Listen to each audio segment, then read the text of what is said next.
শেষমেশ ক্ষমা চাইলেন নেতানিয়াহু। কাতারে বিমান হামলার জন্য অনুতপ্ত ইসরায়েলি প্রধানমন্ত্রী বেনিয়ামিন নেতানিয়াহু।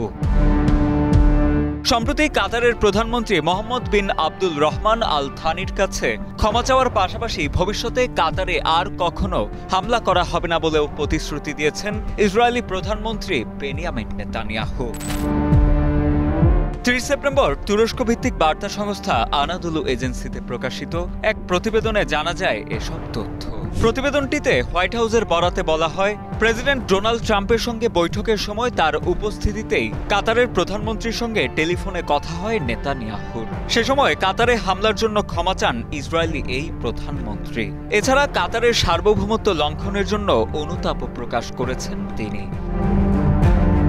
নেতানিয়াহুর এমন অনুশোচনার পর এ পদক্ষেপকে স্বাগত জানান কাতারের প্রধানমন্ত্রী মোহাম্মদ বিন আব্দুল রহমান আল থানি।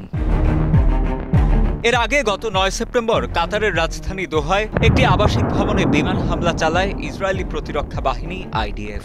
ওই ভবনটিতে গাজা উপত্যকা নিয়ন্ত্রণকারী সশস্ত্র রাজনৈতিক গোষ্ঠীর বর্তমান শীর্ষ নেতারা গাজায় যুদ্ধবিরতি সংক্রান্ত প্রস্তাব নিয়ে আলোচনা করছিলেন। সেসব শীর্ষ নেতাদের হত্যার উদ্দেশ্যেই মূলত নেতানিয়াহুর নির্দেশে হামলাটি চালিয়েছিল ইসরায়েলি সেনারা। সেই হামলায় ৬ জন নিহত হন এবং নিহতদের মধ্যে একজন কাতারি নিরাপত্তারক্ষীও ছিলেন। তবে সেই হামলায় ফিলিস্তিনি যোদ্ধাদের জ্যেষ্ঠ কোনো নেতার ক্ষতি হয়নি বলেও জানা যায়।